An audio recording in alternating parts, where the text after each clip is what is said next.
Assez ému d'avoir, après la lecture de ce livre que nous avons commencé ce matin. Et j'aimerais juste faciliter les échanges et donner la parole à mes collègues qui sont donc de Roumanie, d'Albanie, de Grèce, d'Arménie,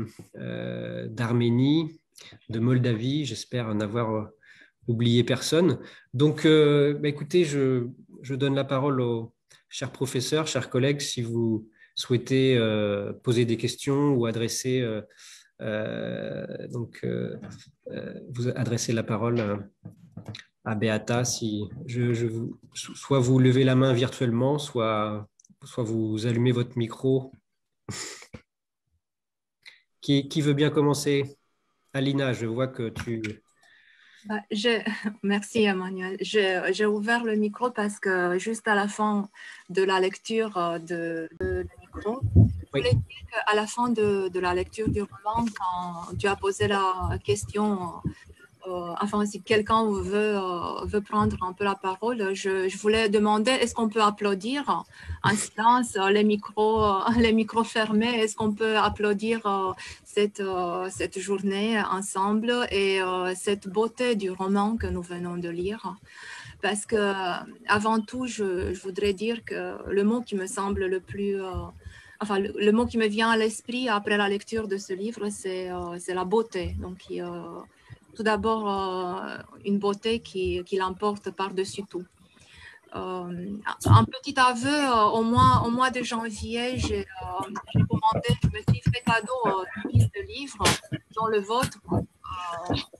Voilà, j'ai eu le plaisir de lire directement. C'est pourquoi, quand j'ai vu l'idée du Crefeco d'organiser ce marathon de lecture, je me suis dit c'est une excellente idée, je vais y participer avec grand plaisir. C'est la deuxième fois que je lis ce livre et je le trouve tout autant beau. Et, merci. Je pense qu'il faut vraiment remercier parce que remercier la beauté, c'est toujours très important. C'est comme un cadeau. Et ce que je voudrais dire, c'est ce qui m'impressionne, c'est le tissage que vous construisez dans ce livre. Il y a une polyphonie de voix, il y a un tissage de goût, de couleurs, de parfums. Et avant d'arriver, bien sûr, à ce tissage identitaire qu'on appelle généralement métissage. Et une question que j'essaie de formuler une question, c'est la question des langues avec laquelle votre roman finit finalement. Cette question de langue, vous dites, donc vous personnellement, vous êtes entre deux langues. Quelque part dans votre livre, donc, si vous me permettez de citer juste une phrase, vous dites à un certain moment, pour Blanche, le français devint une injonction, un vernis de parure, sonnant étrangement devant des étrangers qui la considéraient avec respect, un carcan de langue dont elle ne se libérait que lorsque des ailes l'emportaient au cœur des comptines, des chansons enfantines, puis plus tard, lui ouvrir la fenêtre des livres. L'accès au symbole d'une mémoire partagée depuis des siècles par les femmes et les hommes comme son père. Alors, ma question serait si personnellement, vous vous situez entre les deux langues, vous sentez cela comme un enrichissement, comme une promesse de merveille, de création, ou plutôt comme une entrave parfois, comme un carcan de langue, comme vous dites. La réponse, je pense que vous l'avez donnée à la fin du livre, mais je voudrais quand même je sais pas, avoir votre ressenti par rapport à cette question de l'entre-deux langues.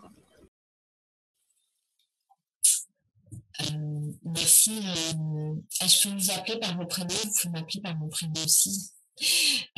Merci Alina pour votre guide de lecture et pour votre retour qui me fait énormément plaisir. pour ce qui est de la question des langues, alors évidemment, et vous qui êtes aussi professeur de langue, je pense qu'on sera d'accord sur le fait que le fait de posséder plusieurs langues est absolument un enrichissement. Mais je pense quand même qu'il faut que ce soit... J'ai un ami qui est un écrivain sénégalais, un grand écrivain sénégalais, Boubacar Boris Diop. Une fois, je l'avais entendu parler dans une conférence en disant, parler de la jeunesse sénégalaise aujourd'hui, en disant, finalement, on a le Wolof, qui est une des langues nationales, on a beaucoup d'autres langues dans ce pays, et puis le français, mais on en maîtrise, la jeunesse n'en maîtrise aucune parfaitement, et je pense que c'est le seul bémol que je mettrais à cette idée du multilinguisme comme une richesse. Il me semble quand même qu'il faut en maîtriser au moins une suffisamment pour pouvoir avoir la profondeur d'expression des sentiments, par exemple. Et ça, je pense qu'il faut peut-être être vigilant à ça. Avec peut-être les nouvelles générations qui sont très multilingues, qui passent d'une langue à l'autre, mais qui vont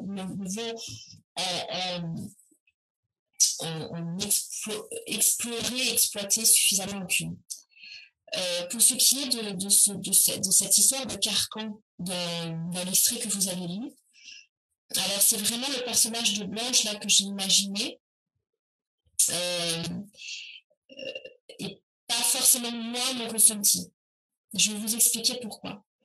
Il y a un peu de choses que je ressens parce que le français, dans ces années 80-90, c'est la langue des Blancs.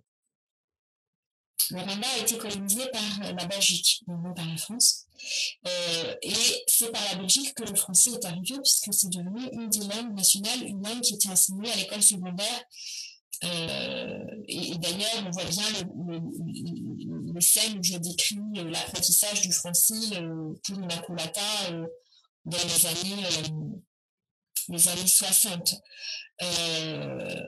Et donc, on voit aussi dans la façon dont l'Immaculata est élevée dans cette école secondaire tenue par des religieuses blanches, avec cette idée d'une hiérarchie, en fait. Ce qui vient de l'Europe, ce qui vient de l'Orient est forcément meilleur, est forcément plus valorisé. Et elle va vraiment intégrer cette domination-là, la transmettre à sa fille. Et c'est une génération qui grandit en pensant que quand on vient d'Europe, même Blanche, qui est à moitié française, elle est plus valorisée, mais ça devient quelque chose comme un corset, comme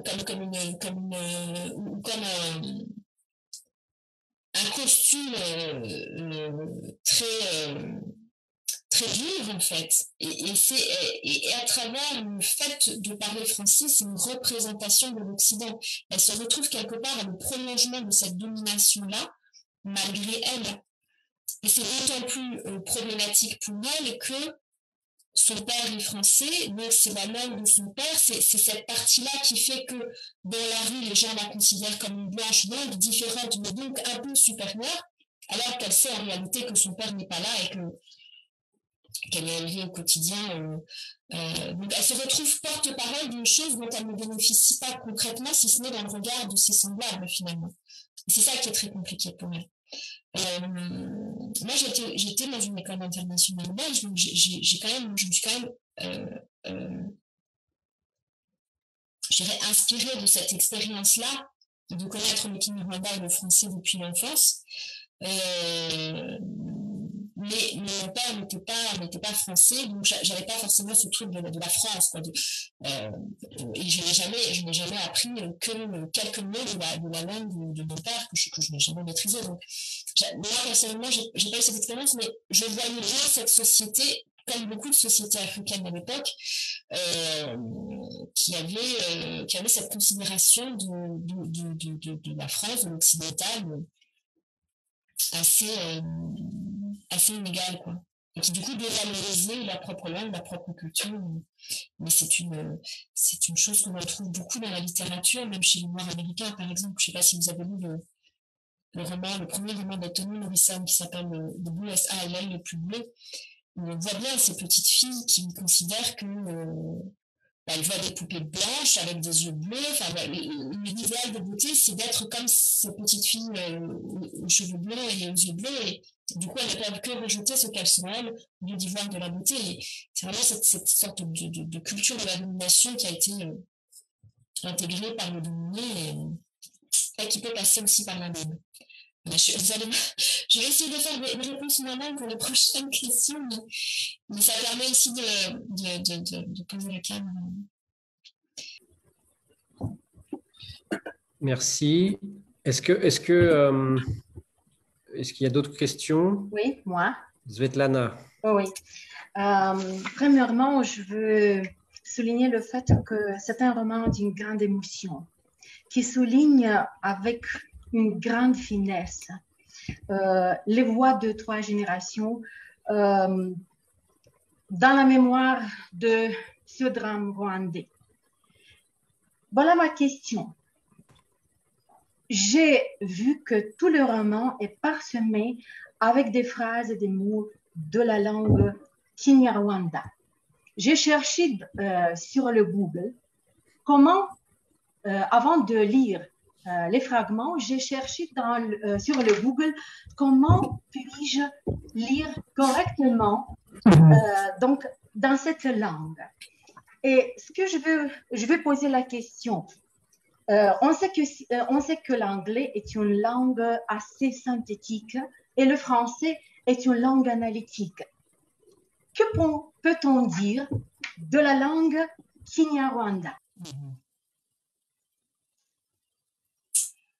Merci Ziltana pour votre lecture et puis pour cette question qui est très intéressante. Alors le français est une langue analytique, c'est ça, et l'anglais une langue synthétique. Ok. Le Kinyarwanda, j'ai envie de dire les deux, mon capitaine, parce que c'est une langue. Alors déjà, pourquoi ce choix? Je reviendrai. Pourquoi ce choix d'avoir fait apparaître le Kinyarwanda? Je sais que parfois ça peut heurter la lecture, mais là c'est quelque chose depuis le début parce que c'est mon premier roman. Là, j'ai écrit 2 recueils de nouvelles avant. Je voulais rendre visible cette langue.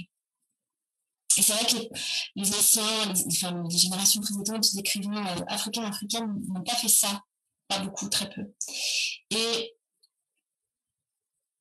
quelque part, du coup, on ne sait pas qu'on écrit depuis une autre langue. Si on reçoit des livres dans un français complètement épuré, complètement francisé, le lectorat de langue oublie qu'on écrit depuis une autre langue. Et une langue, c'est pas seulement des mots que l'on assemble pour faire des phrases et pour communiquer. Vous êtes d'accord avec moi qu'une langue, c'est tout un imaginaire, c'est une culture, c'est une façon de voir le monde. Et donc, pour moi, il était indispensable que quand je parle du Rwanda, pour certains textes, je dise voilà d'où je parle. Et donc, voilà cette langue-là. Et parfois, c'est pas traduit et c'est pas grave. Et en fait, c'est vraiment,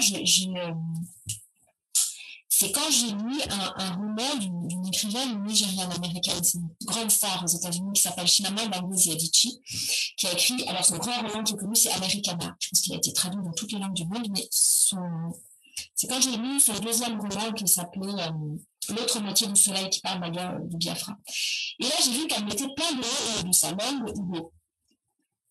Et sans forcément le traduire, j'ai trouvé, quelque part, elle m'a donné l'autorisation. Je me suis dit, ok, on peut faire ça. Et c'est presque un peu militant. Mais pourquoi? C'est une façon de dire nos cultures. Ok, on écrit dans des langues qui ne sont pas nos langues d'origine. Mais moi, je serais incapable d'écrire en Kinyarwanda. C'est une langue que je n'ai pas apprise à l'école. J'étais à l'école en français. J'ai appris à la lire et à l'écrire en autodidacte parce que j'avais les sonorités depuis l'enfance. Mais donc j'écris en français, ok. Le français est peut-être la langue que je maîtrise le mieux pour l'écriture. Mais je viens de Kinyarwanda. Et quelque part, c'est une façon aussi de faire connaître nos cultures dans le monde, de montrer que voilà, on a des cultures, on a des langues, on a une histoire, contrairement à plein de clichés qu'il peut y avoir aussi sur l'Afrique. Enfin, j'écris des romans, mais j'ai toujours peut-être un petit côté un peu militant par rapport à ça, en disant voilà d'où j'écris. Et alors, le Kinyarwanda, il y a à la fois un côté, alors peut-être plus analytique quelque part, mais synthétique aussi. Je vous explique pourquoi. Vous avez vu que j'avais beaucoup de proverbes, parce que c'est notre façon de parler. Parce que quand on discute, il y a toujours un proverbe, des centaines de proverbes, et vous allez me dire, tous les peuples ont des proverbes. Enfin, je suis sûre qu'en Roumanie, en Bulgarie, en Arménie, il y a beaucoup de proverbes. Mais peut-être que la nouvelle génération ne les utilise plus, qu'ils ont été perdus, comme ici en France. Les gens ne connaissent pas, ils ne connaissent pas le sens. Et pourtant, c'est peut-être les premières histoires, enfin, c'est une façon de voir le monde, le proverbe. Et c'est une façon d'analyser le monde, je trouve. Hein, ce proverbe que je cite dans la nouvelle à la fin qui dit on peut échapper à ce qui nous court derrière mais pas à ce qui nous court en dedans. Je pense que les psychanalystes se délecteraient de ce proverbe. Donc oui, je trouve qu'on a une norme qui analyse le monde, qui analyse la vie, mais en même temps et qui synthétise. Parce que il suffit parfois d'une expression pour avoir dit beaucoup de choses. J'ai tendance à dire, dans mon premier recueil de nouvelles, à chaque fois je me mets un proverbe et une nouvelle va venir. Et j'ai l'impression qu'on peut prendre un proverbe et en faire toute une histoire. Et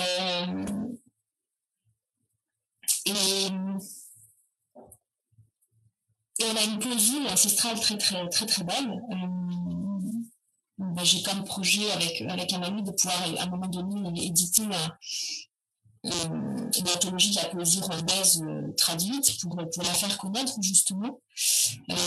Et c'est ça que fait la poésie. La dernière fois quand on avait la discussion avec les élèves, les étudiants, on a beaucoup parlé de poésie en disant que la poésie avait cette force-là à la fois de synthétiser des choses qui pouvaient parler au monde entier. Et voilà. Donc, je ne suis pas linguiste, donc peut-être qu'il y a d'autres vertus à cette langue kinyarwanda, mais une autre chose que je tiens à dire, c'est que contrairement à beaucoup de pays africains, où il y a plusieurs langues, ou ce qu'on appelle des dialectes, même si je suis toujours un peu mal à l'aise avec la connotation que l'expression de dialecte peut avoir, parce que c'est comme si on disait que c'était moins important que le Rwanda, il y a la même langue. Depuis toujours, c'est la même langue pour tout le monde. Parce que, en réalité, Tutsi, toi, qu'on a présenté comme des ethnies, ne sont pas vraiment des ethnies dans le sens où on a la même langue, la même culture, la même religion. C'est plus des divisions sociétales qui existaient avant la colonisation et qui ont été par les colons belges comme des différences ethniques. Et malheureusement, cette façon aussi d'avoir son histoire racontée par d'autres peut être catastrophique comme ça a été pour nous au Rwanda. Mais on a la même langue. Et ça, c'est une richesse incroyable. Voilà, moi, je ne connais pas forcément l'histoire de vos pays, mais l'histoire de France, quand même, ça a été aussi celle de la centralisation, et en même temps l'État français s'est construit avec la diffusion du français et le dépérissement, voire l'interdiction des langues locales, que ce soit le breton, le basque, le citan, voilà. Donc une langue, c'est très très politique, évidemment, vous le savez plus que moi, et c'est aussi tout un imaginaire, et quand on fait comme moi, mais comme vous aussi, la médecine de la langue, des mots, je pense que parfois, ça peut être aussi un continent qu'on emporte avec nous. Si vous voyez ce que je veux dire, il y a cette... j'aime bien citer Barbara Cassin, qui est une grande intellectuelle française d'aujourd'hui. Je crois qu'elle fait partie elle est rentrée à l'Académie française d'ailleurs, dans un petit livre qui s'appelle La nostalgie quand donc est-on chez soi. Et elle parle d'Hannah Arendt, philosophe allemande qui s'est exilée aux États-Unis et elle était germanophone, quoi. Et donc, elle avait beau travailler en anglais, c'était la langue qui restait là et elle avait d'ailleurs un accent allemand très très fort quand elle parlait anglais. Et elle dit d'elle quelque part que sa langue, que la langue c'est comme des racines aériennes. C'est-à-dire qu'on est déraciné, mais la langue reste ces racines-là qu'on peut emporter avec soi partout. Et voilà, je suis partie dans autre chose. Merci. Les enseignements, on a vu la richesse et la beauté de la culture rwandaise. Et c'est un roman qui m'a donné beaucoup d'émotions. Merci. Je vous remercie beaucoup pour cette écriture sublime, je peux dire. Je peux nuancer cette chose. C'est un roman sublime. J'ai découvert sur la culture rwandaise il y a 2 années à Breko, à Bucarest, avec Madame Reniyotova. Nous avons célébré donc le génocide il y a 2 années ou 3 années, en 2018. Et donc, je ne sais pas comment m'exprimer.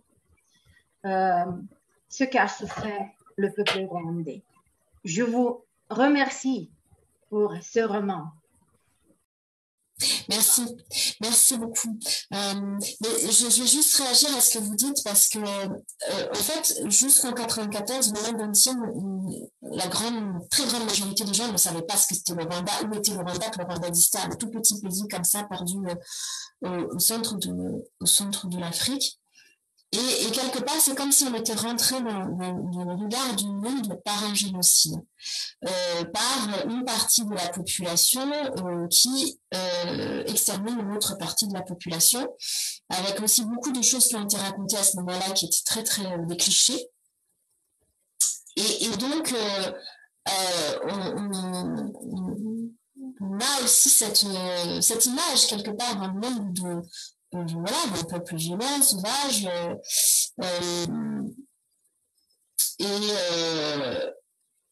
Et pour moi, la littérature, c'est aussi une façon de pouvoir restituer notre humanité dans un sens où je montre que l'universalité de nos histoires, quelque part. Et quand vous me dites que vous avez découvert des choses sur la culture rwandaise, des belles choses aussi sur le paysage, etc., c'est important pour moi aussi, ça, de dire on n'a pas été que pendant 3 mois, nous, tout qui génocide les Tutsis d'une façon atroce. Voilà. Notre pays, c'était avant, la poésie, c'était une langue, c'est des histoires de transmission comme dans tous les peuples, dans toutes les nations, et c'est aussi dans ça que nous pouvons aujourd'hui aller puiser pour restituer notre place dans le concert des peuples. Et pour moi, c'est ça aussi la littérature, et en même temps, c'est une surface de réparation, comme je dis souvent. Réparer le regard qu'on peut avoir sur nous, notre image, l'image que nous avons de nous-mêmes, dire que nous existions, certes dans la pauvreté, certes loin du monde, mais nous existions aussi dans une certaine beauté, et que le monde aussi qui a quelque part laissé faire sans rien tenter pour nous sauver, et qui a gardé les yeux, comme je dis, un de mes personnages dit, le monde entier a gardé les yeux grands fermés, parce que finalement c'est un génocide qui s'est passé en direct à la télévision. Aujourd'hui, qui ne nous a pas écoutés, qui n'a pas écouté nos cris, aujourd'hui peut au moins écouter nos histoires. C'est un peu ma tentative à moi, quoi. Je ne suis pas la seule, évidemment. Il y a d'autres rescapés qui écrivent. Merci. Merci, Sylvana. On va passer la parole à nos amis, à nos collègues arméniennes qui ont posé des questions, qui ont levé la main. Donc d'abord peut-être Gayane qui avait levé la main d'abord, puis ensuite Virginie. Gayane, vous êtes toujours là? Oui, merci. je voudrais premièrement remercier vous pour votre écriture, qui m'a touchée en plein cœur. Et j'ai une question. Quand vous avez commencé à écrire? À quel âge? Quand? Merci Mélanie, Magali. Moi, j'ai commencé à écrire tard, à 30 ans passés. Alors, je pense que c'est... Je ne pensais pas être écrivaine. Il y a des gens depuis enfant, ils ont vraiment cet objectif. Moi, c'était pas du tout ça. J'ai toujours beaucoup lu, j'étais passionnée de lecture et j'ai eu la chance de grandir à Boutari, c'était la ville universitaire du Rwanda, la deuxième ville. Et il y avait un centre culturel français, une bibliothèque universitaire, une librairie. Pour les petites villes au cœur de l'Afrique, c'est assez rare. Et ça c'est clair qu'on le voit là aujourd'hui quand je regarde les survivantes et les survivants Tutsis qui écrivent. Je crois que la moitié viennent quand même du sud du pays de Boutari, parce qu'il y a eu cet accès. Il n'y a pas photo, comme on dit. Je pense que pour écrire, il faut quand même avoir lu. Ou alors, non. Il y a des gens qui écrivent sans avoir lu, mais quand même, c'est de là que ça vient, je pense. Mais je n'avais pas prévu d'écrire et j'ai commencé très tard. Je pense qu'il y a une histoire de se sentir légitime. Peut-être que j'ai lu beaucoup de livres en espérant trouver quelque chose, et puis je me suis dit que si je ne trouvais pas cette façon dont je voyais les choses, dans les livres qui sortaient, il fallait que moi je l'écrive. Et puis après, j'ai commencé par des nouvelles.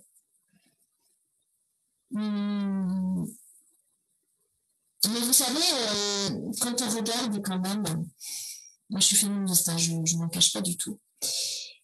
Quand on regarde l'âge de publication du premier roman et qu'on regarde je parle des grandes romancières et des grands romanciers, chez les femmes, ça arrive quand même plus tard souvent. Ça change aujourd'hui, la nouvelle génération. Je vois qu'il y a plusieurs générations c'est surtout des femmes d'ailleurs chez vous.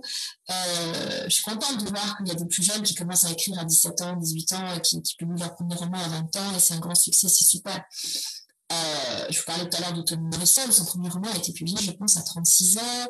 Enfin voilà, il y a quand même aussi quelque chose de l'ordre sociétal, je pense, à la fois de se sentir légitime. Après, souvent, les premières années, on est en train de jongler entre le travail, les enfants, etc. Donc, pour trouver, s'autoriser dans son couple à dire, OK, moi, là, cet après-midi, je ne suis pas là pour les enfants, je ne suis pas là pour mes gars, je ne suis pas là, je vais écrire. Ce n'est pas évident. Donc, je pense qu'il y a un peu de ça aussi, la légitimité. Et j'ai fait une rencontre il n'y a pas longtemps avec des écrivains et des écrivaines pour un prix de lycéenne d'Île-de-France. Il y avait une jeune écrivaine de 20 ans et on s'est retrouvés quand même, il y en avait une de 20 ans, de 30 ans, moi de 40 ans. On s'est retrouvés sur l'idée que quand même, il avait fallu qu'on se sente légitime pour devenir écrivaine et que c'était pas la société qui nous le renvoyait. C'est fou, parce qu'il y a quand même beaucoup, la majorité des lecteurs sont des lectrices, il y a beaucoup de plus en plus écrivaines, mais quand même, on avait tout ce truc de sauter le pas, quoi. Voilà. Maintenant, pour la réponse, comme vous avez dit, vous êtes installé à Bordeaux, oui? Oui. Et l'arbre jacaranda, ça, comme je sais, ça, il y en a, oui, à Bordeaux. Non, il n'y en a pas. C'est vraiment un arbre du sud, de l'Amérique du Sud, il vient du Brésil. Donc, il y en a en Afrique, on le trouve en Asie. Au Portugal. Vraiment à Lisbonne, on voit la floraison de jacaranda, mais plus on monte dans le nord, et plus c'est difficile.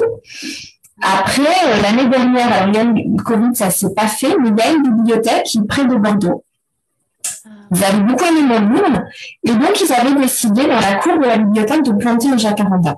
Donc on va voir s'il arrive à vivre, et puis il peut supporter le gel, mais si vous tapez sur internet jacaranda pour voir les photos, navigué, j'ai trouvé. C'est beau, hein? Oui, Jacaranda. Merci. Merci pour la réponse et merci pour votre écriture. Merci pour votre lecture. Pour la langue universelle. Bon, merci pour vous. Merci. Merci Gaïané. Donc Virginie et ensuite ce sera Georgiana d'Athènes. Oui, donc je n'ai pas de questions, mais je voudrais remercier Crefeco, à vous Emmanuel, Abraham et aux autres organisateurs et aussi Beata, notre coupable principal, non, coupable ici entre guillemets, pour cet bel événement. Vous savez, comme la semaine passée, cette semaine aussi, j'avoue que j'ai participé avec beaucoup de passion. C'est peut-être un peu personnel, mais je veux dire à Beata et aux autres aussi qu'en lisant et en écoutant le roman, j'ai reconnu mes ancêtres, mes grands-parents. Oui, vous savez que l'Arménie aussi a vécu ces périodes. Un génocide. Oui, le génocide. Et en lisant, j'ai tout de suite, je me suis rappelé de l'histoire de ma grand-mère. Elle m'embrassait et elle me racontait toujours ces histoires que ses parents. Merci beaucoup. C'était une bonne chance, une belle opportunité, c'est pas. Et aussi, c'était un grand échange entre nous, entre les profs de français. Merci. Merci beaucoup, Virginie. Je suis très sensible à ce que vous dites. En plus, nous sommes au mois d'avril. Vous savez comme moi que le mois d'avril, c'est la date de commémoration des génocides, étrangement. Pour nous, ça commence le 7 avril. Je pense que pour l'Arménie, c'est le 24 avril, donc c'est la date, voilà. J'ai eu des amis en Israël la semaine dernière qui disaient aussi qu'il y avait eux, ça change de date, mais la journée nationale de commémoration de l'Holocauste. Je suis venue à Yerevan il y a quelques années. Je suis allée au musée sur le génocide contre les Arméniens. Et donc, effectivement, il y a une communauté de destin. Et je suis toujours assez émue de parler à des descendants, en fait, de cette histoire. Ici en France, je suis souvent intervenue auprès d'une dame qui est très âgée aujourd'hui. C'était ses grands-parents qu'elle a connus, du coup, qui ont fui l'Arménie en 1915. 1915, c'est ça. Oui. Oui, Janine Altounian qui a écrit beaucoup de livres et qui est psychanalyste en plus. Et moi, vraiment, la question de la transmission, c'est pour ça que dans ce roman, je voulais... c'est pas tant un roman sur le génocide pour le coup, c'était plus un roman sur la transmission, le métissage. C'est une thématique qu'on peut trouver dans toutes les familles, même quand il n'y a pas eu de génocide, évidemment. Les traumatismes, on sait aujourd'hui... avec les travaux d'épigénétique, c'est très, très, très inquiétant d'ailleurs. Moi, je travaille dans le champ de la santé mentale, que le traumatisme se transmet sur plusieurs générations, vraiment. Et ça se voit,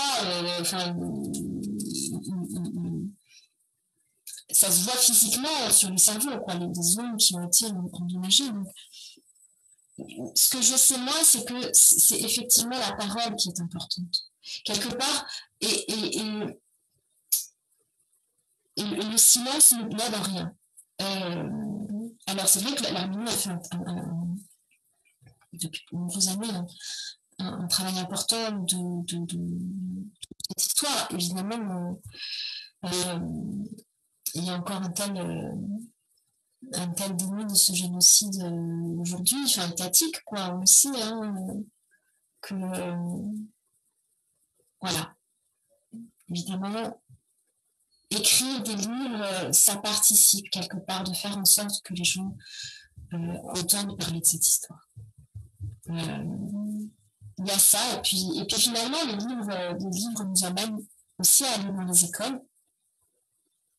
Et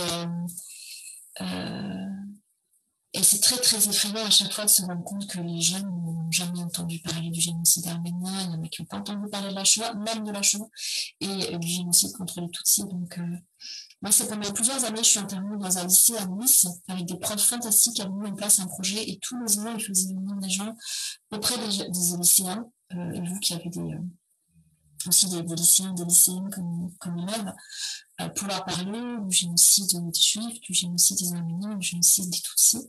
Ils disaient que c'était des graines qu'on semait pour que ces jeunes-là sachent jusqu'où peut aller la haine de l'autre, en entendant parler, et puis on ne participe pas au négationnisme qui est encore très présent. Et une de mes meilleures amies s'appelle Pınar Selek. C'est une des très très rares intellectuelles turques qui parle du génocide arménien, qui écrit sur le génocide arménien. Elle a écrit un petit livre qui s'appelle Parce qu'ils sont arméniens. Et c'est très très important aussi qu'il y ait quelques personnes aussi qui puissent se détacher du discours général d'Ankara. Et bref, donc on a beaucoup de choses à partager, mais effectivement, des gens qui ne vont, parfois c'est pas enseigné dans l'école, parfois personne n'en parle, mais ces enfants-là vont tomber sur un roman comme les nôtres, un livre, et ils vont en parler, et la parole pourra revenir. Mais sans parler de génocide, comme je disais, ce qui fait le plus mal souvent dans les familles, c'est les silences. C'est le fait de ne pas se parler des traumatismes. Ça peut être des traumatismes de guerre. Il y a encore des histoires de traumatismes de la Deuxième Guerre mondiale ici, des guerres coloniales, ou même des violences intrafamiliales. Enfin, voilà. Vraiment cette idée de soulever le couvercle du chagrin, ce proverbe de dire on ne pourra alléger le chagrin que si on se parle. Ça, c'est universel, je crois. Oui, merci. On espère qu'on va lire et écouter du génocide seulement dans les romans. Oui, mais pour ça, il faut continuer à éduquer les jeunes. Alors, je veux dire, c'est un combat de tous les jours finalement. Et il ne faut pas croire, c'est pas parce qu'on est professeur de langue ou de littérature qu'on ne parle. C'est pas que les professeurs d'histoire ou d'éducation civique, finalement, dans les romans, c'est aussi une façon de dire voyez ce qui s'est passé. Et même si ce sont des histoires fictives, ça se base sur une histoire réelle. Et les romans, quelque part, pour moi, le fait d'avoir choisi la fiction, c'est aussi un choix délibéré, parce que je voyais bien que beaucoup de gens en France, quand je suis arrivée, les gens étaient très gentils, très accueillants, mais ils ne voulaient pas que je leur parle de ce qui s'était passé là-bas. C'était trop dur. Il y a beaucoup de gens à qui je disais, si tu veux, voilà, il y a un témoignage, une amie, quelqu'un que je connais, des gens que je ne connais pas, mais tout de suite, on a écrit des témoignages sur raconter ce qui s'est passé pendant la génocide, mais les gens ne voulaient pas lire les témoignages.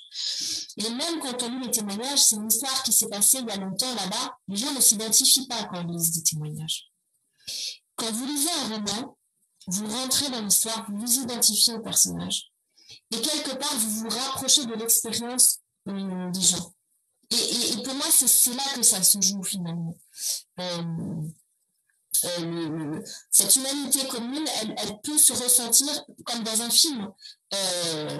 Combien de gens ont été bouleversés par rapport à l'histoire de l'esclavage, à l'histoire de la Shoah, ou ont compris ce qui s'était passé avec les résistants pendant la Deuxième Guerre mondiale par des films ou par des romans. Alors que si on l'apprend au cours d'histoire, on ne va pas le ressentir de la même façon. Et voilà. Je pense que du coup, pendant longtemps, moi, j'étais plutôt à me dire je suis militante, je travaille dans l'humanitaire, etc. Et je me rends compte que finalement, en écrivant des romans, parfois, je suis peut-être... ça impacte plus, pour peu que le roman soit lu, que n'importe quelle intervention militante ou... Je ne sais pas si vous pensez la même chose, si dans vos pays, il y a aussi des romans aujourd'hui qui permettent de raconter l'histoire ou de faire sentir l'histoire aux plus jeunes. Oui, effectivement. Oui, merci. Merci, Beata. la littérature, comme l'art en général, permet de poser des mots, de dire l'indicible, de raconter l'indicible. Je ne vais pas continuer à parler, mais il y a encore beaucoup de questions. De Georgia de Grèce. Est-ce que vous êtes encore là? Georgia, vous souhaitiez poser une question? Je suis là. Oui.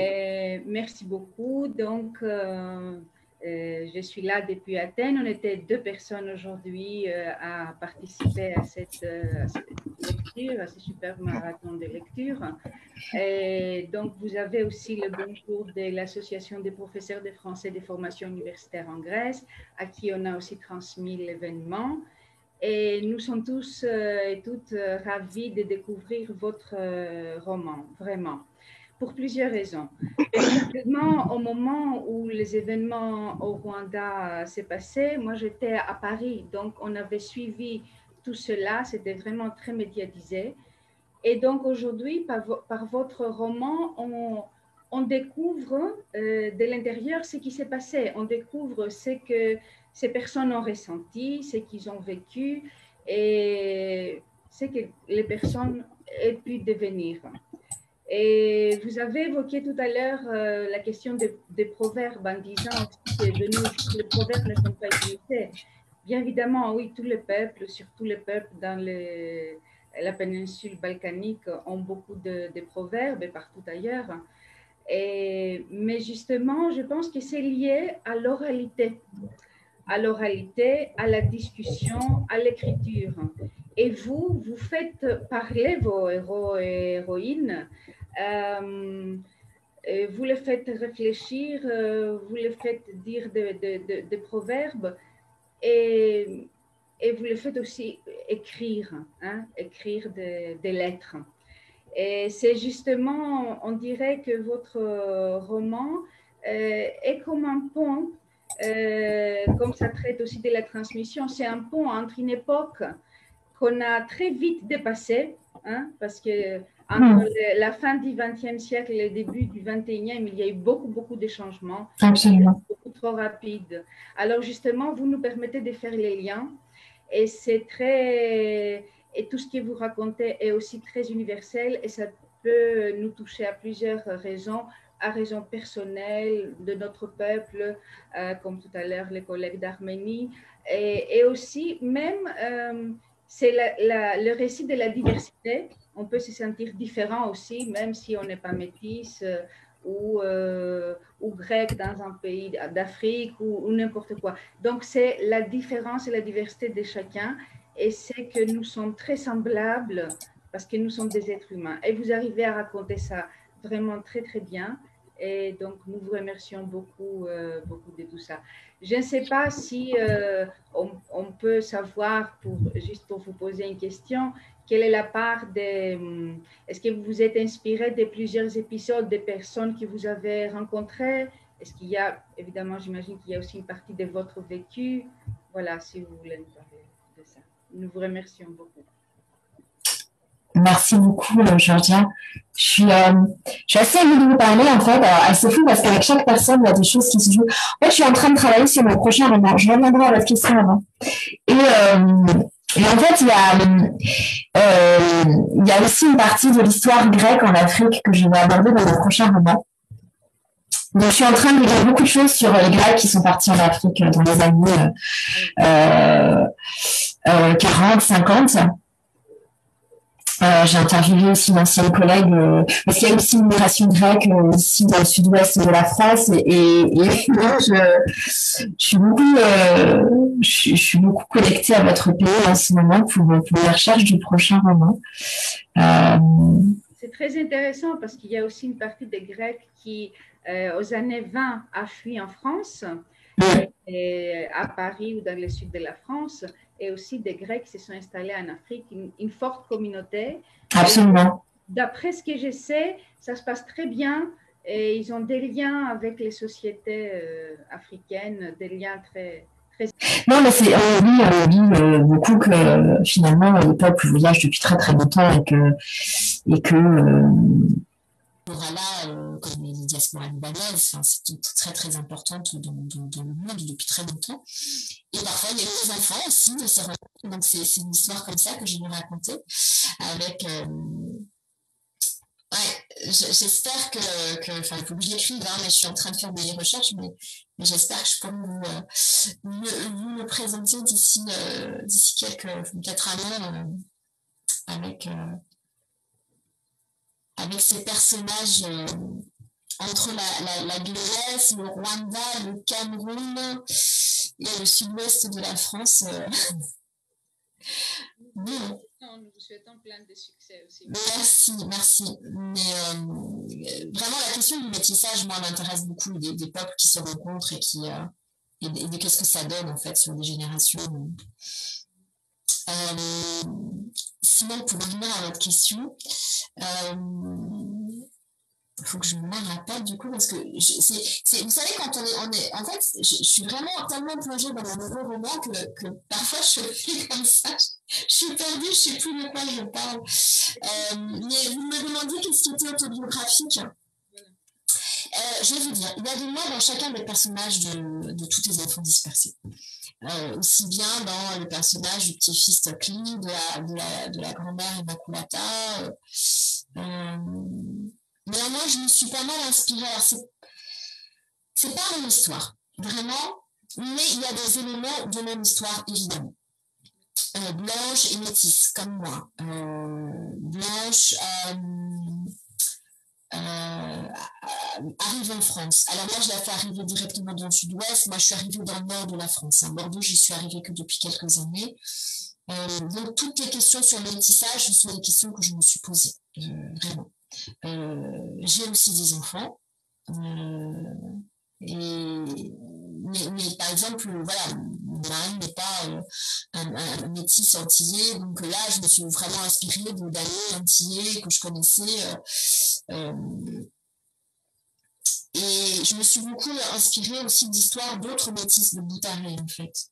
Donc, dans chaque personnage, vous pouvez trouver 3 vraies personnes, plus une partie de l'imagination que j'ai inventée. Voilà. Je pense que... Mais vous savez, quand on écrit un premier roman, et j'ai l'impression quand même, je sais pas, j'ai l'impression qu'on fait ça plus avec les écrivains afro-caribéens ou africains, on pense forcément que c'est quelque chose d'autobiographique. Et moi, je passe mon temps à me battre en me disant non, mais c'est pas autobiographique. Et quelque part, parfois, je suis un peu dure avec les gens, les journalistes, en leur disant mais si vous pensez que c'est... Et c'est pas du tout votre cas, hein, Georges, là, vous n'avez pas du tout... Enfin, vous posez la question de façon très, très délicate. Mais quand les gens arrivent presque en oubliant de dire le personnage de Blanche chez vous, je dis, mais en fait, vous êtes en train de dire que je n'ai fait preuve d'aucune imagination, d'aucune inventivité. Or, c'est le propre quand même de la création littéraire et artistique. Donc... Mais en même temps, quand je m'inspire de personnes qui existent vraiment, évidemment, je ne vais pas prendre leur vie telle quelle, parce que du coup, je trouverais que ça serait presque du vol et que ça serait absolument indécent et très violent pour ces personnes. Donc, je m'inspire de plein de gens et après, je fais ma petite cuisine pour... il faut que ça soit réaliste, mais en même temps, il ne faut pas que ça soit en tout cas, je ne veux pas que ça soit des histoires complètement vraies pour ne pas... parce que c'est pas ça qui m'intéresse, en fait. Mais je cite souvent une écrivaine que j'aime beaucoup, Nadine Gordimer. C'était une écrivaine sud-africaine. Je suis en train de regarder parce que je crois que chez son livre... Pam. Non, on va passer aux autres questions. Je vous lirai l'extrait tout à l'heure par rapport à cette idée de est-ce que c'est des histoires vraies qu'on raconte ou on pourra clôturer là-dessus. Si je l'ai là, parce que je pense qu'il n'est pas dans mon bureau. Non, mais c'est très bien. Donc, vous vous inspirez de certains événements et puis voilà. C'est très, très important aussi pour savoir quel est le processus de création d'un auteur. Ça peut aussi donner... On peut exploiter ça aussi avec les jeunes, et, par exemple, dans nos classes, et puis leur donner, les inspirer pour écrire des choses qui peut-être seraient pour eux traumatiques, s'ils racontaient leur vrai vécu, et s'ils passent ça à travers la littérature, ça peut être autre chose. Oui, oui, ça peut nous aider à... Tout en ne le brisant pas et en donnant de la perspective, en fait. C'est ça aussi, avec la littérature, on peut avoir de l'espoir et de la perspective, comme vous avez dit tout à l'heure. Oui. On a une question de Véronica Gelman. Oui, bonjour, rebonjour. Bonjour. Je tiens à remercier et à féliciter Beata pour ce roman. Il a été très émouvant pour moi. On a fait retenir au moins 3 choses. L'idée de l'incommunication, puis et chaud, la langue indigène me semble difficile, mais m'a plu comme touche d'authenticité et je ce rapport autant au passé et au futur aussi, car il y a une continuité entre les générations. Et puis, j'ai déjà la nostalgie de Jacaranda. Beaucoup de passages de votre roman m'ont fait réfléchir. Vous parlez de presque tout. Vous parlez de la famille, vous parlez du pays, vous parlez du monde entier et aussi du statut de la femme. La femme qui joue un rôle essentiel toujours. Je vous remercie et je vous félicite. Et j'espère avoir encore le plaisir de vous lire de nouveau à d'autres occasions. Merci. Merci beaucoup, Véronica. Merci.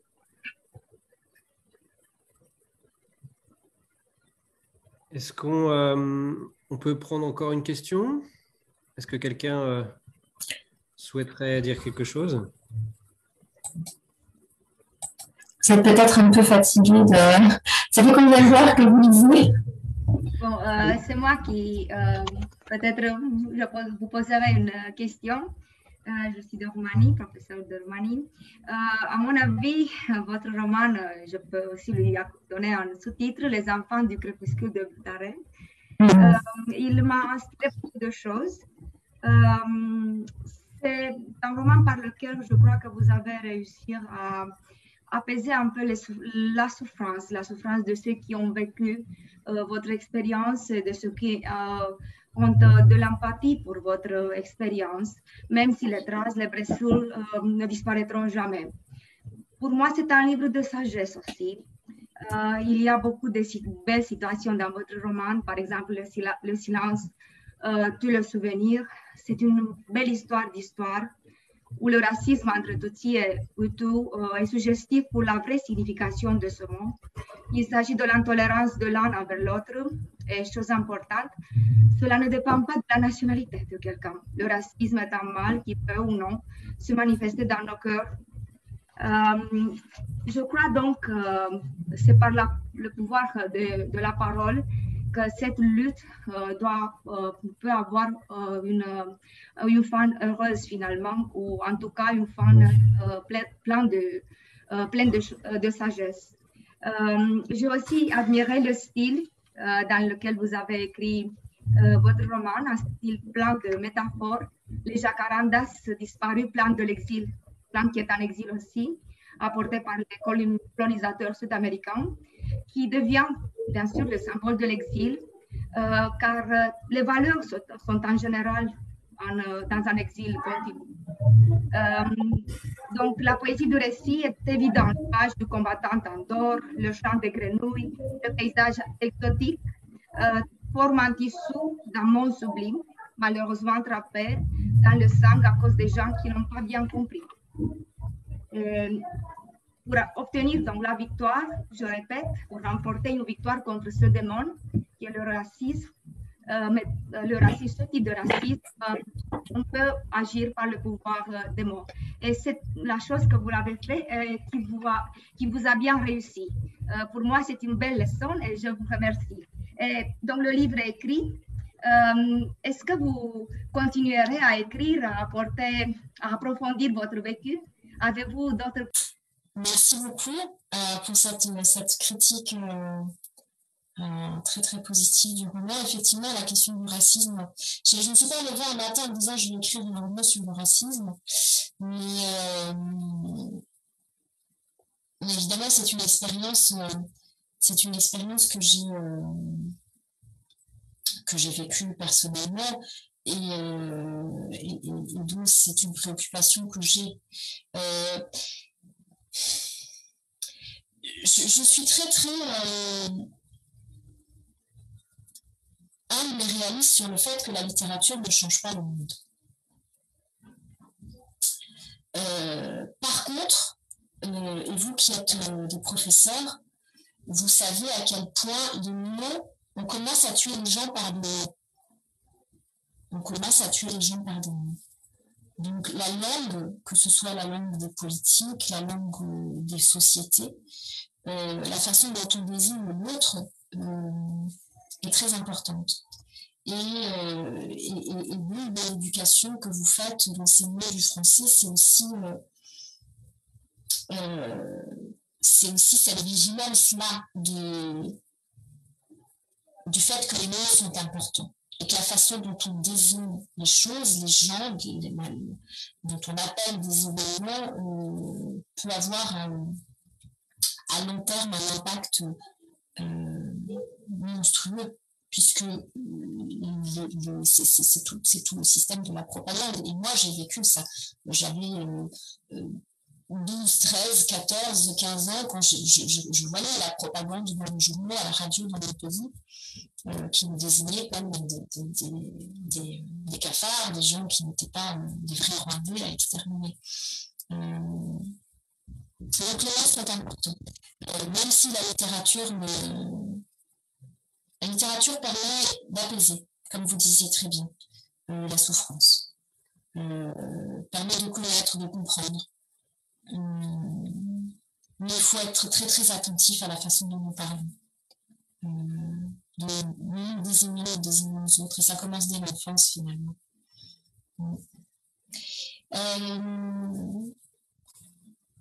Par rapport à mon projet, j'ai commencé à en parler tout à l'heure avec Georgia.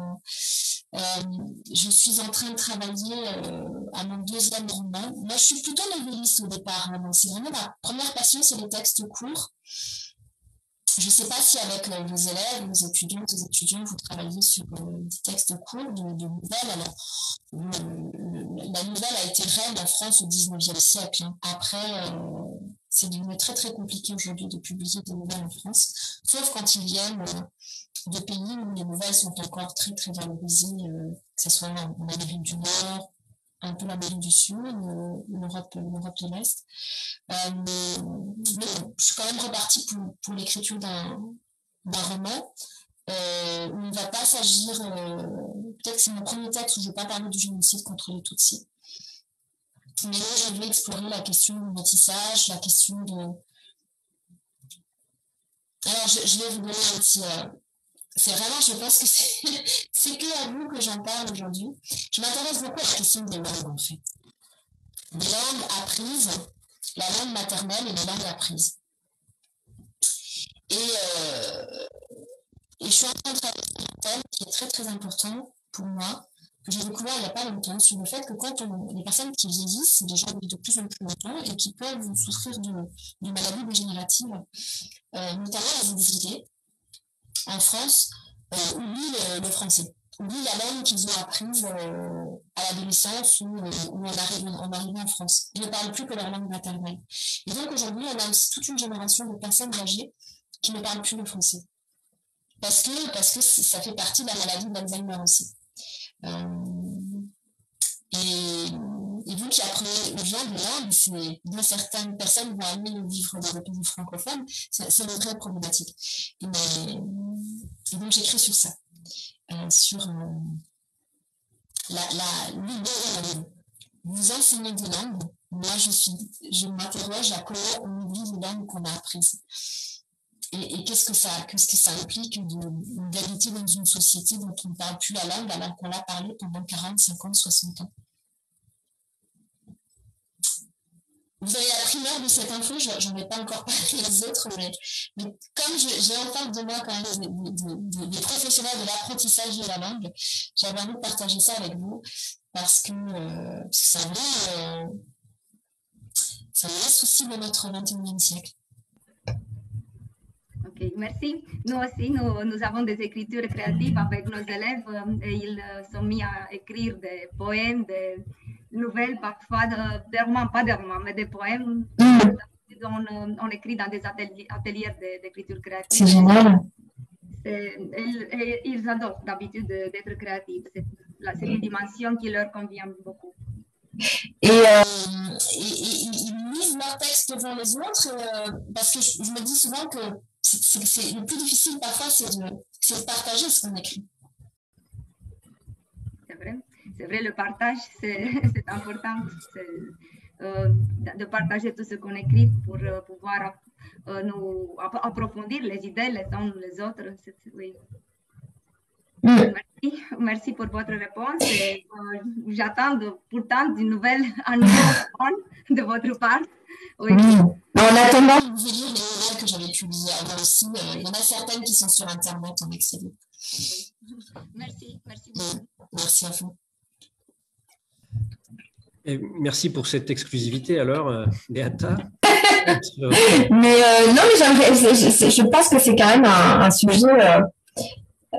Je pense que c'est un sujet qui est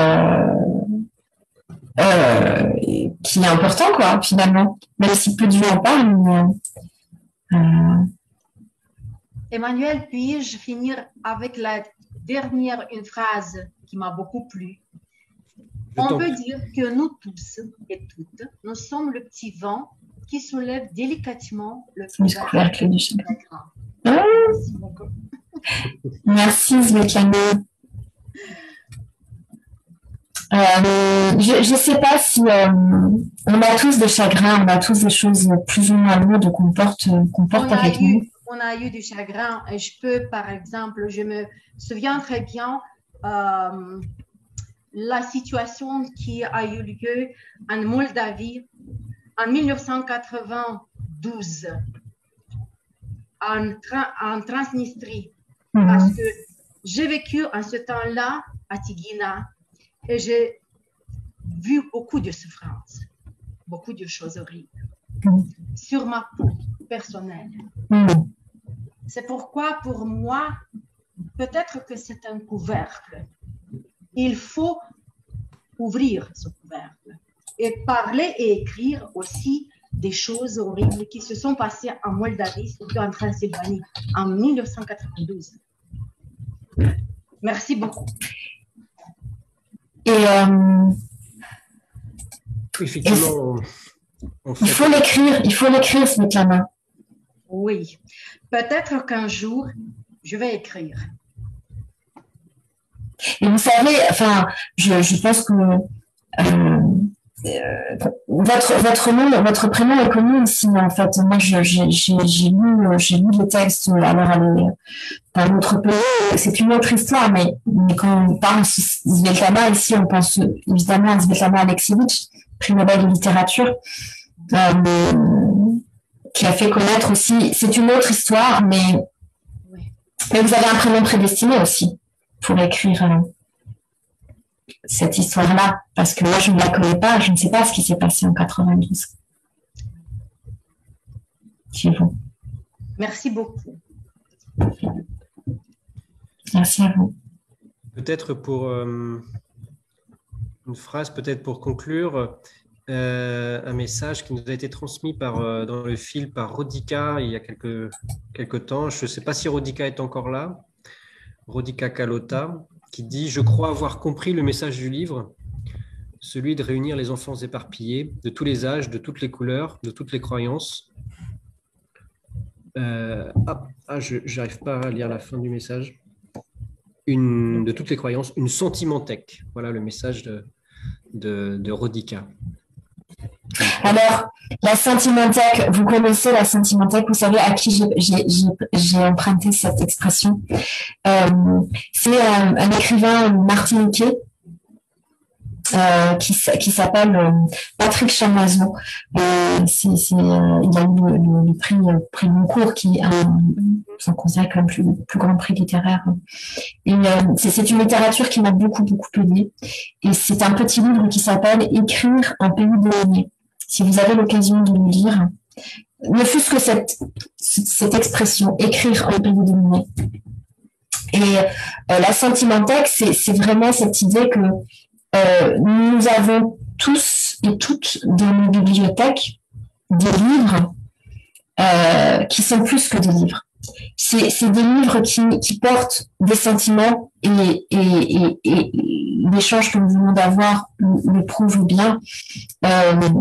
On va lire un livre, on va lire un poème, on va lire un texte et ça va soulever chez nous justement tous ces sentiments-là sur lesquels peut-être nous n'arrivions pas à mettre le mot.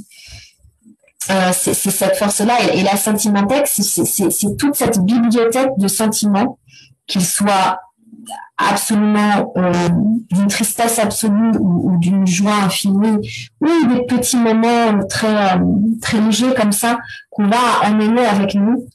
Et ça va aussi de pair avec, je ne sais pas, quelqu'un a posé une question tout à l'heure sur parler de l'oralité et la littérature. Patrick Chamoiseau, c'est aussi chez lui que j'ai trouvé cette expression d'oraliture. Quand on vient d'une culture de l'oralité et qu'on va chercher à la fois dans les contes, dans les choses qui se disaient autour du feu, dans les choses qui se sont transmises que par la parole, et qu'en même temps on va chercher dans la littérature monde, et on met cela ensemble et ça crée une oraliture. Et je pense que ma sentimenthèque est composée de cette oraliture-là, de choses que nous avons en commun, vous et moi, parce que nous avons les mêmes livres, notamment des livres d'écrivains et d'écrivaines français ou francophones, puisque nous sommes là aussi aujourd'hui parce que nous avons cette langue en commun. Mais nous avons aussi toute la littérature, qu'elle soit orale ou écrite, de nos langues, de nos cultures d'origine, de nos pays. Et quand on peut faire se rencontrer cela, alors on s'appelle l'humanité.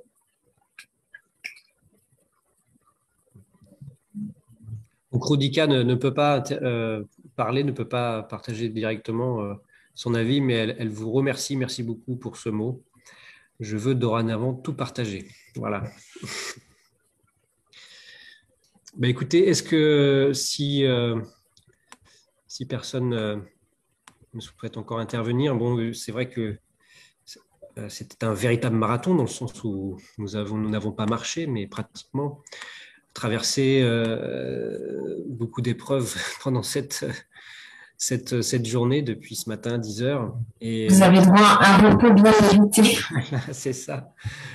Et merci beaucoup, Beata, pour ce roman, pour avoir apporté ces mots, mais aussi cette connaissance sur votre pays, et pas seulement, vous l'avez bien souligné, pas seulement à travers le génocide, pas seulement à travers les drames qui se sont produits, mais aussi grâce à toutes les émotions et les descriptions que vous faites de votre pays et de Boutaré en particulier. Bien sûr, je ne pense pas qu'il y ait beaucoup de collègues comme moi, le premier, connaissaient cette contrée avant même d'avoir lu votre livre, et finalement, ça nous donne envie d'y aller. Je crois, j'espère. Et donc, on espère aussi que vous puissiez un jour venir par ici.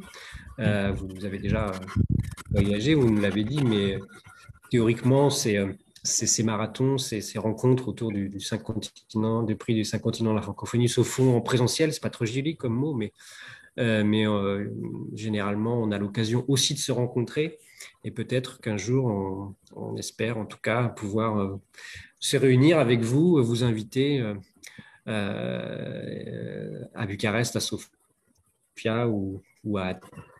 J'aimerais tellement vous serrer dans mon bras. Nous, on est très tactiles, on s'embrasse. Ah, on a perdu Emmanuel. Vous m'entendez? Oui. En vous regardant, j'étais en train de penser à... Vous êtes des personnes précises. J'étais en train de penser à la personne qui m'a appris le français. Et vous savez, c'était quoi son nom de famille? Je n'y avais jamais pensé. En fait, quand mon roman est sorti, j'ai essayé de la retrouver pour lui envoyer. Et puis, ça fait des mois et des mois que j'appelle sur un numéro de téléphone, il n'y a personne qui me répond. Donc, je suis en train d'enquêter pour savoir si cette dame est encore en vie. Elle s'appelait Sauvée. C'est tout un symbole. En vous regardant, en disant que vous êtes aussi toutes ces personnes qui enseignent le français à des jeunes ou à des moins jeunes dans vos différents pays, vous sauvez quelque chose. Je ne sais pas quoi, mais une parole. Et je ne sais pas. Il n'y a rien à dire, mais si ce n'est merci à vous pour ce que vous faites, en fait. Parce que, vous voyez, 40 ans plus tard, 35 ans plus tard, peut-être, je suis comme de vos élèves qui parlent.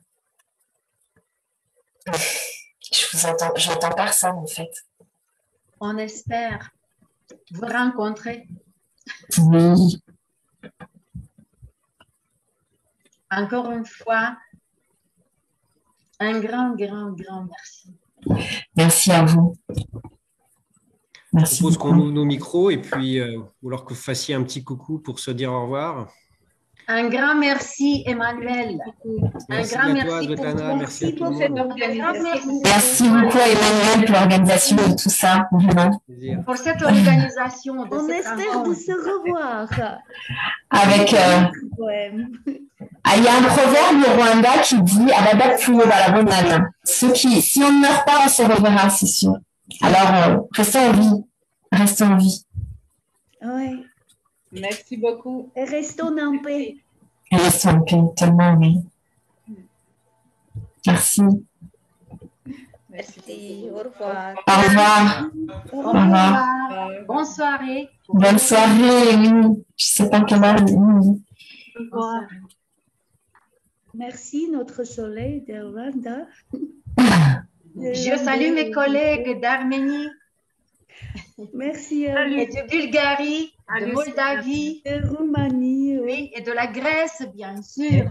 Merci. On est devenus une famille. Bon. Merci beaucoup.